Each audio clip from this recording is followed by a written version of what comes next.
Chad Powers Review. Glen Powell gives one of the most magnetic and magical performances in memory. You don't have to look too hard at Disney Plus's new sitcom to see the stitches.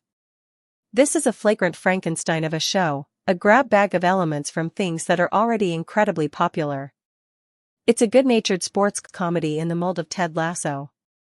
Its star is Glen Powell, a man with the fairly miraculous ability to unite both warring sides of 2025 America. It shamelessly lifts the plot of Mrs Doubtfire, the second highest-grossing film worldwide in 1993, fact fans, and, according to the credits, it is based on a funny video of an American football player that went viral in 2022. It is gruel indeed, the sort of program you imagine gets created after a particularly desperate ChatGPT session. And yet, despite this, Chad Powers is actually good. Better than good, in fact. It's a funny, touching, deliberately uncomfortable character piece with one of the most magnetic central performances in recent memory. How annoying.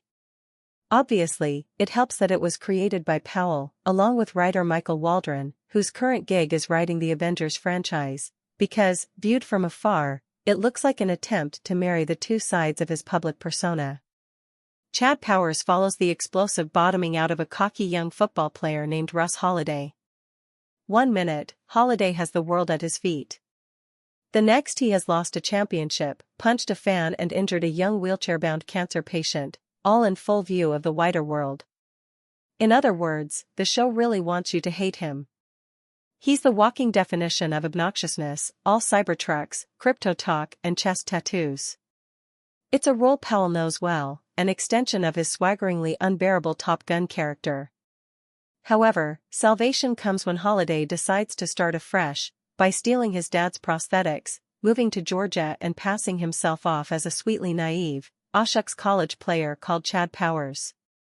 Again, given Powell's uncanny ability to hit middle America right in its plaid-wearing heart, this also seems deliberate.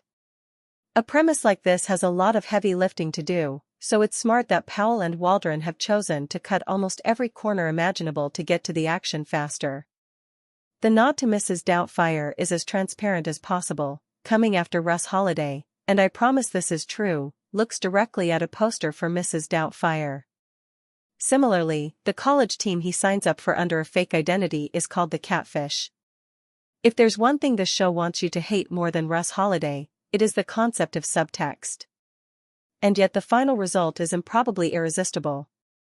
While the early episodes are charmingly goofy, a vast amount of time is given to the problem of how to shower with your teammates when your face is covered in prosthetics. Things quickly get deeper as the line between Holiday and Powers starts to blur.